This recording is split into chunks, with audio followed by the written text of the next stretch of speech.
Thanks for tuning in to the Property Show. We're taking calls and emails from across the country and helping you take an informed decision with that big money chunk you're going to part with to buy a property.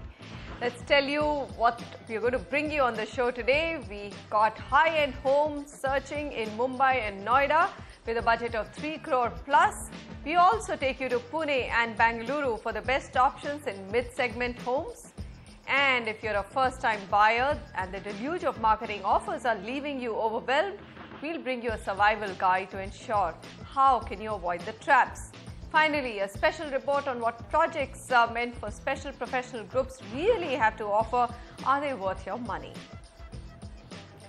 So that's a long lineup, but let's begin with what we do best. That's take your questions and help you find the best properties. Siddhika Purohit is on the phone line with us. Hi Siddhika, thanks for joining in. Go ahead, tell us how can we help you? Hi Manisha. See, my budget is around 2.5 to 3 crores. Now, I want to know, I want to invest in a 3 and 3.5 BHK flat in Mumbai. Okay. So what I want to know is, I was looking at a few flats. One which has deeply taken my interest is Raheja Vistas. That is because this is at Chandivali, Mumbai, right? Yes, that's Chandivali, Mumbai. All right, Chandivali, as an area, destination, other locations that you would prefer, and she's got a very reasonable budget. Yeah, I would agree with you completely. The preferred project selected by Siddhika is also a very good one. Raheja is one of the most reputed developers in Mumbai. After all, there are actually now many Rahejas.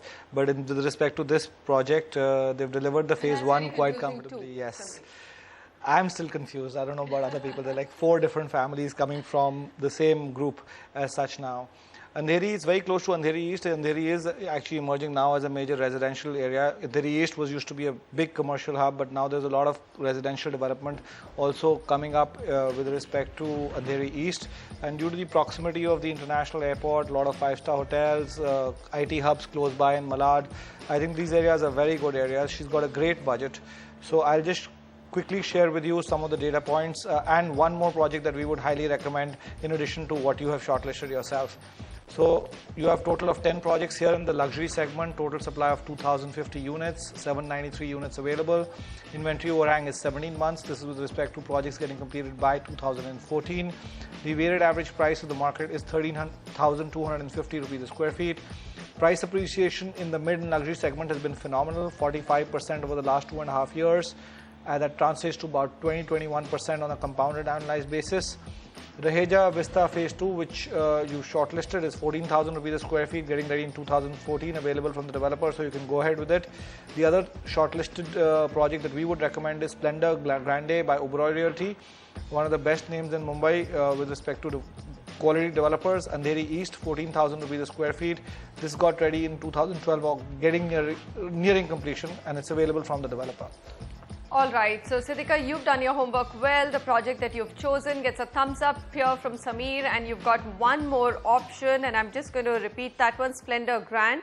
The developer's name is Oberoi Realty, so go ahead, take a look at this one as well. Completion date 2012, so around the corner. Yes, it should be ready. Completing faster than Raheja, and the price is the same. So I think she should look at that project as well. Look at this one as well, and I think you can take your pick amongst the two.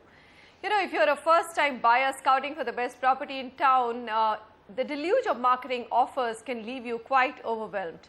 Be it no EMI till possession or sure short returns, freebies, developers really, as they say, leave no trick in the books to charm you into buying the property.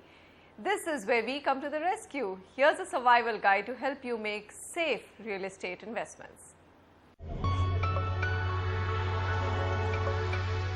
Billboards that scream discounts, classifieds that promise you the best deal, and pushy brokers that claim to have your best interest.